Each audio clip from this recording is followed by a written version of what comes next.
Hello tout le monde, on se retrouve pour le récap de notre nouvelle semaine de trading. On va faire le point de nos deux actifs préférés, que ce soit l'or, le Bitcoin, même si vous allez voir que finalement sur le Bitcoin, il n'y a pas grand-chose à dire. Et par contre, l'or, on a eu un beau retracement intéressant. On va aller voir ça, on va aller voir pour moi quelles vont être les meilleures zones à travailler et faire un point de tout simplement qu'est-ce qu'on va s'attendre cette semaine. Donc le Bitcoin, on est toujours sur notre range. Notre range infernal qu'on tient depuis le 26 novembre. Et voilà, on a un marché qui bouge pas. Donc là, on est dans un range daily. Si je zoome, on est aussi sur un range H4. Alors, je vais pas vous dessiner le support et le résistance, mais voilà, on est encore dans ce niveau-là. Et si je zoome en M30, on est encore dans un range. Bref, le marché range, il y a peu de choses à faire. C'est ce que j'ai dit moi aux membres de la communauté privée.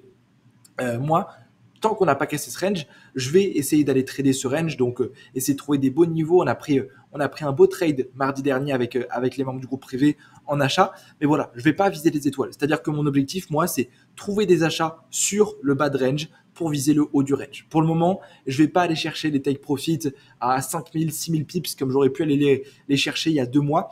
Non, je vais juste me contenter d'aller chercher des petits trades, des petits mouvements, tant qu'on n'a pas cassé ce range. Je vous rappelle, hein, ce range, pour moi, tant qu'on n'a pas soit liquidé les 80 000, 91 500, donc ce plus bas, soit ce plus haut sur les 103 000, on est toujours dans ce range. Okay, on est dans la liquidité interne du marché. Si on casse par le bas, alors pour le coup, on s'attend à un retracement sur les zones plus basses. Si on casse par le haut, on a ici cette résistance. Et si on casse cette résistance, du coup, nouveau plus haut. Tant qu'on est dans ce range, ne pas aller chercher les étoiles, essayer de choper des petits mouvements. Il y a quand même des profits à faire. Moi, j'ai fait une très belle semaine la semaine dernière sur le Bitcoin et il faut continuer de faire ça. Et c'est là vraiment qu'on se rend compte de à quel point il faut être opportuniste sur le marché. C'est-à-dire que pour moi, là, les plus grosses opportunités de la semaine qui arrive, elles vont être sur l'or et pas sur le Bitcoin. Et un bon trader, c'est un trader qui sait adapter son trading au contexte de marché. Alors, je ne vais pas vous refaire une vidéo sur les contextes de marché. Il y en a qui sont disponibles sur ma chaîne YouTube. Mais moi, par exemple, je trade énormément les expansions. C'est-à-dire que lorsque moi, j'ai un marché qui est en tendance, je gagne énormément d'argent. C'est comme ça. C'est ma stratégie qui est basée sur ça. Et donc, par exemple, Bitcoin, octobre, novembre, décembre, j'ai fait un carton plein. Vraiment, j'ai fait mes meilleurs mois. Et même janvier, début janvier, avec l'arrivée de Trump, j'ai fait mes meilleurs mois sur le Bitcoin. Parce qu'on avait cette opportunité, on avait ce momentum qui était présent sur le Bitcoin. Et là, en fait, je suis en train, tout simplement, il y a beaucoup moins de choses à faire parce qu'on a un marché qui range. On n'a pas des violents mouvements avec une grosse amplitude comme on aurait pu avoir, vous avez vu, quelques semaines avant. Voilà, tous ces mouvements, moi, je les ai tradés. Non, là, on a un marché qui range, donc il faut calmer le rythme et attendre que le prix reparte en expansion. Par contre, sur l'or, là, on a des choses à faire. Donc, côté gold, toujours sur cette tendance haussière et c'est pour ça que moi je vous expliquais mon billet.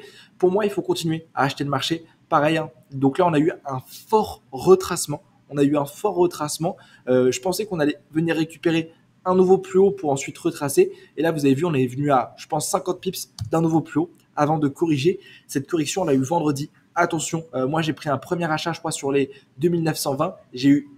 J'ai pu sécurisé à mon point d'entrée et directement après, le marché a corrigé. Et c'est là qu'on voit l'importance de mettre un stop loss, tout simplement parce que j'ai vu énormément de groupes, alors je vais pas citer les noms, c'est pas le but, vous faire rentrer en achat vendredi et tout le monde s'est fait piéger. Tout le monde s'est fait piéger. Je me suis pas fait piéger et tant mieux. C'est aussi ça le trading, c'est sécuriser ses profits. Donc là, grosse correction.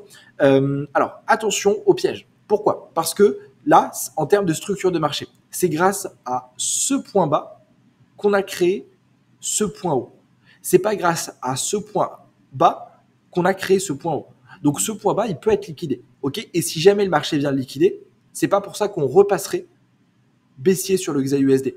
Non, il faut vraiment attendre cette liquidation si on veut repasser baissier sur les moyennes time frame. Donc là, c'est sûr que si je me mets sur du M5, on est retourné baissier, ok.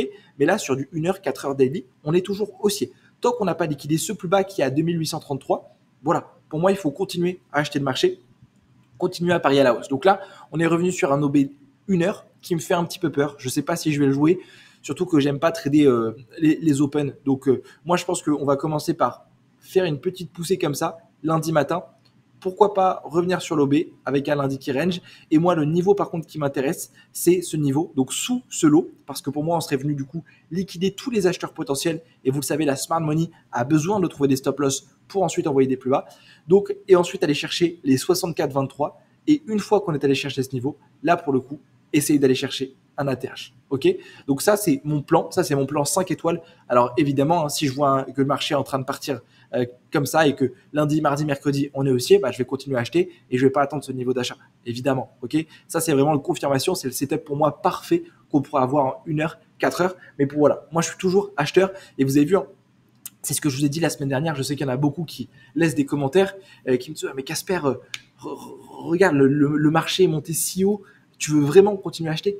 Évidemment, les amis, il faut suivre la tendance. Trend is your friend. Je vois des personnes qui, mais vraiment, hein, depuis 2023, d'ailleurs, elles ont disparu, disent qu'il faut vendre l'or. Je voyais des personnes, je crois que ouais, c'était 2023. Donc, lorsqu'on a eu ce gros pic, ouais, l'or est surévalué, il faut le vendre. Et ben, toutes les personnes qui ont vendu, toutes les personnes qui ont tradé contre-tendance, et ben, tout simplement, alors peut-être qu'elles ont chopé des petits mouvements, peut-être qu'elles ont chopé des retracements, mais elles ont loupé toute cette hausse. Ok?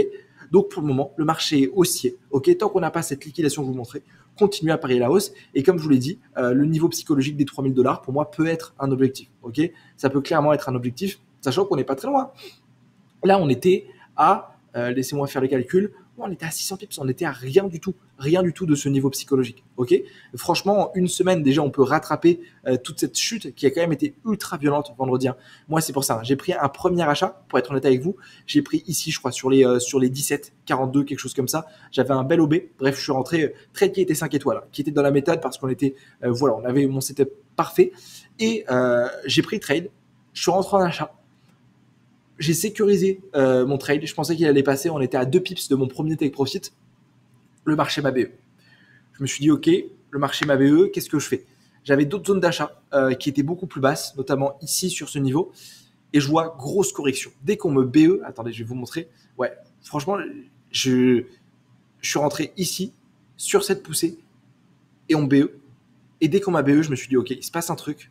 Le marché a directement corrigé violemment. J'avais des zones d'achat qui étaient partout ici, partout ici. Voilà, je suis pas rentré. Et le vendredi, c'est souvent des grosses manipulations. Donc c'est pour ça. Il y a énormément de personnes qui se sont fait piéger vendredi. J'ai vu énormément de personnes vous envoyer des achats. Attention à ça. Lorsque vous avez des forts mouvements, surtout sur l'or, vaut mieux rien faire sur les débuts et les fins de semaine. Ok, donc ça c'est pour moi mon setup sur le gold, c'est ce que je vais aller chercher et clairement je continue à être haussier sur ça. Très bonne semaine à vous les amis, très bon trading côté annonce économique, pas grand chose, on a beaucoup d'annonces côté Canada, côté France, notamment vendredi et mercredi, je crois, de mémoire. Mais sinon voilà, très bon trading à vous, j'espère que vous êtes prêts pour continuer ce mois de février. On est sur une très très belle lancée nous de l'autre côté sur le groupe privé, on a fait la première semaine parfaite. Deuxième semaine, cette semaine elle était très bien, j'ai clôturé aussi en profit et on va continuer comme ça. Je veux qu'on fasse, je vous l'ai dit, hein, les 100 premiers jours de l'année, c'est les plus importants avec l'investiture de Trump. Ces 100 premiers jours de l'année, ça peut faire toute notre année. Ok, très beau training à vous les amis, on se dit rendez-vous dans quelques heures pour l'ouverture américaine.